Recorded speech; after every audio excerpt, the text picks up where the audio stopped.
Can I take that to General Bakshi? General Bakshi, a lot of you were interested in this, picking up as we are sharing details of the story. Imagine, sir, 1,803 containers of dangerous, hazardous, inflammable, potentially explosive building material, right? Shipping companies' estimate says there are only 1,754.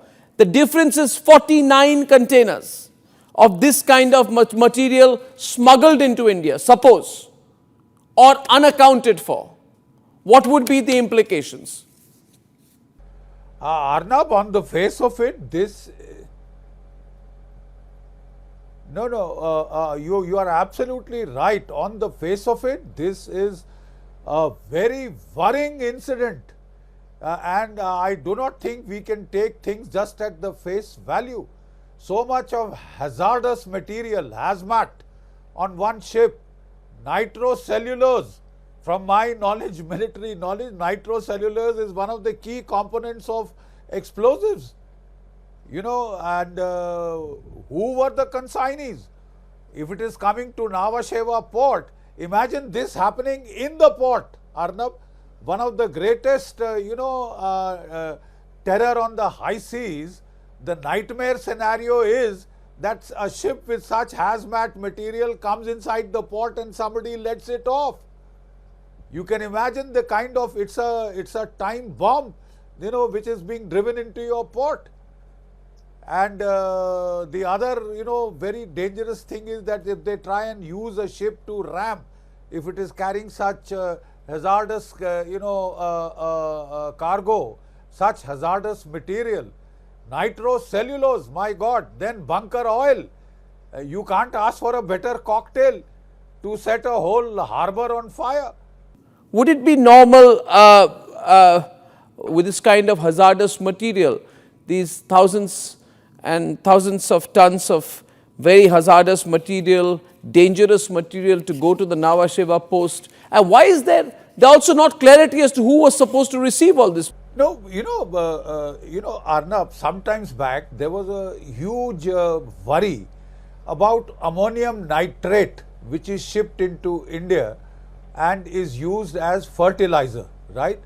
And there was great worry that that is also the material that goes to make IEDs, improvised explosive devices, which are being used in a very massive way by the Maoists, by the Naxals, by other terrorist organizations. And there was a great amount of concern, but then, there were these lobbies, agricultural lobbies, which stepped in to see, no, you can't stop this, we can't raise the price of, basic fertilizer. But that basic fertilizer also serves as the base material for IEDs. And then a lot of steps had to be taken to see that this is regulated, that their entry is controlled, and accountability. Where exactly is being offloaded, who is taking it, where is it being, siphoned off. Extremely dangerous for internal security. So here you have nitrocellulose. That is far worse than ammonium nitrate. Nitrocellulose is the key of military grade explosives can be made from nitrocellulose, man. And then along with that you have bunker oil, classic material for IEDs. No, we have to get to the bottom of who the consignees were in India.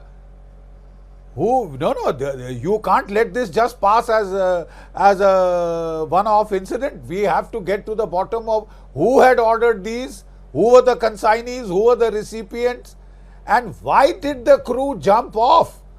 In a normal fire, crews are trained to handle that fire, to send their distress signals, to receive. They were in a very big hurry, tearing hurry, it seems, from prima facie. Of course, we'll have to wait till some more inputs come in. But this particular crew was in too much of a hurry to jump to abandon ship. That means they were aware, as you are very rightly conjecturing, that there was something serious inside. And do you put explosive cargo inside the hold?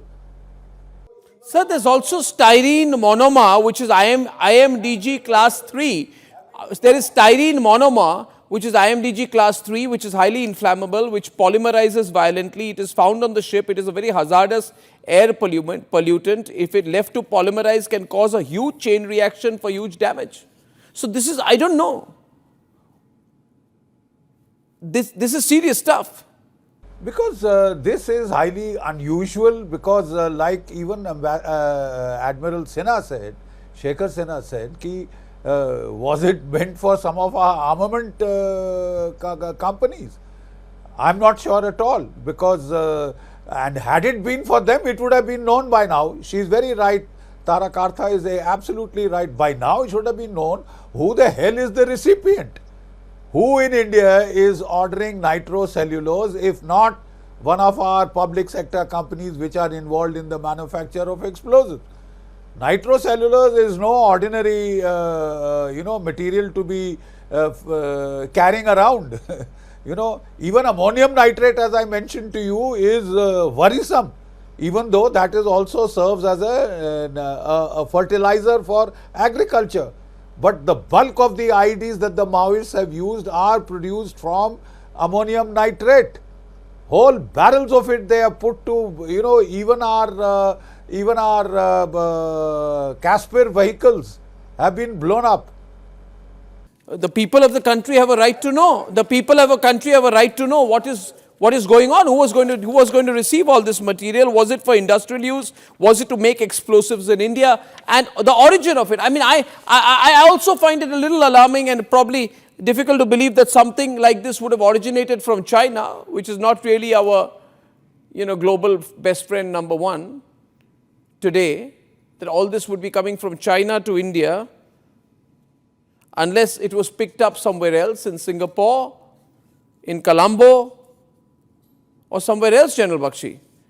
No, common military knowledge tells you that nitrocellulose is not to be taken lightly.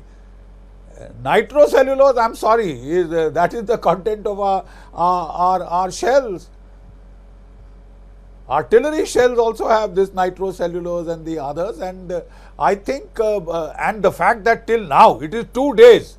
It is 2 days and we don't know to whom this was going. Amazing. No, I think we can't have a right to know. I'm sorry. Yes.